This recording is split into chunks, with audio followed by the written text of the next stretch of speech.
আসসালামু আলাইকুম, শুরু করছি কৃষি সংবাদ। সঙ্গে আছি আমি সামির হোসেন। এখনকার এই সংবাদ আয়োজন একই সঙ্গে চ্যানেল আইয়ের ইউটিউব চ্যানেল এবং চ্যানেল আইয়ের ওটিটি প্ল্যাটফর্ম আই স্ক্রিনে লাইভ স্ট্রিম হচ্ছে।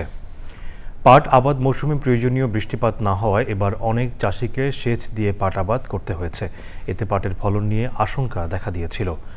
তবে পরবর্তীতে ভালো বৃষ্টিপাত হওয়ায় উৎপাদন লক্ষ্যমাত্রা ছাড়িয়ে যাবে বলে আশা কৃষক ও কৃষি বিভাগের। শরীয়তপুর থেকে এস.এম. মুজিবুর রহমানের রিপোর্ট।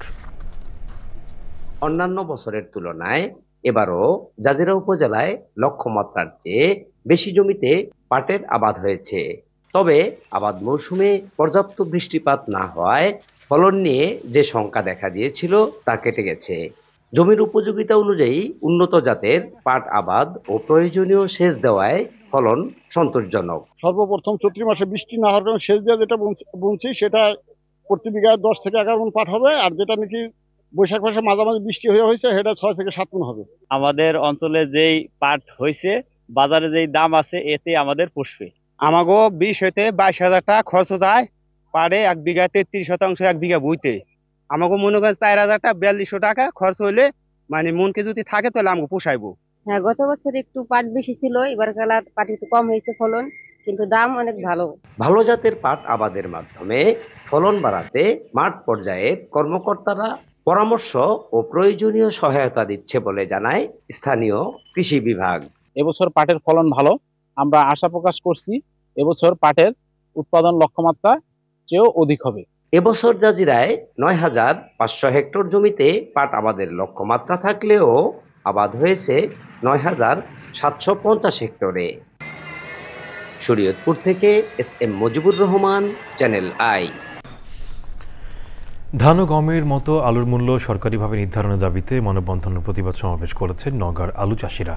সদর উপজেলা পরিষদের সামনে আলু ফেলে ঘণ্টা ধরে এই কর্মসূচি পালন করেন তারা। সে সময় তারা বলেন, বাজারে আলুর দাম উৎপাদন খরচের অর্ধেকেরও নিচে। প্রতি কেজি আলুতে 17 থেকে 18 টাকা লোকসান হচ্ছে। বিভিন্ন ব্যাংক এবং এনজিও থেকে ঋণ করে আলু চাষ করায় বাজারে দাম না পেয়ে ঋণ পরিশোধ করতে পারছেন না কৃষক। এ অবস্থায় সরকারের সুদৃষ্টি কামনা করছেন আলু চাষিরা। ভোলায় পেঁয়াজের ঘাটতি পূরণ, উদ্যোক্তাদের আয় বৃদ্ধি এবং নতুন কর্মসংস্থান সৃষ্টির লক্ষ্যে একটি অবহিতকরণ সভা হয়েছে। গ্রীষ্মকালীন পেঁয়াজ চাষ সম্প্রসারণের মাধ্যমে উদ্যোক্তাদের আয় বৃদ্ধি ও কর্মসংস্থান সৃষ্টি শীর্ষক ভ্যালু চেইন উপপ্রকল্পটি বাস্তবায়ন করছে গ্রামীণ জন উন্নয়ন সংস্থা। সভায় প্রধান অতিথি ছিলেন কৃষি সম্প্রসারণ অধিদপ্তর ভোলার উপপরিচালক মোহাম্মদ খায়রুল ইসলাম মল্লিক।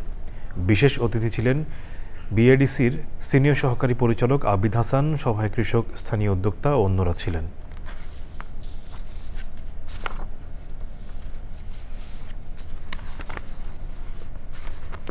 দর্শক, এই ছিল কৃষি সংবাদ। সাথে থাকার জন্য ধন্যবাদ সবাইকে।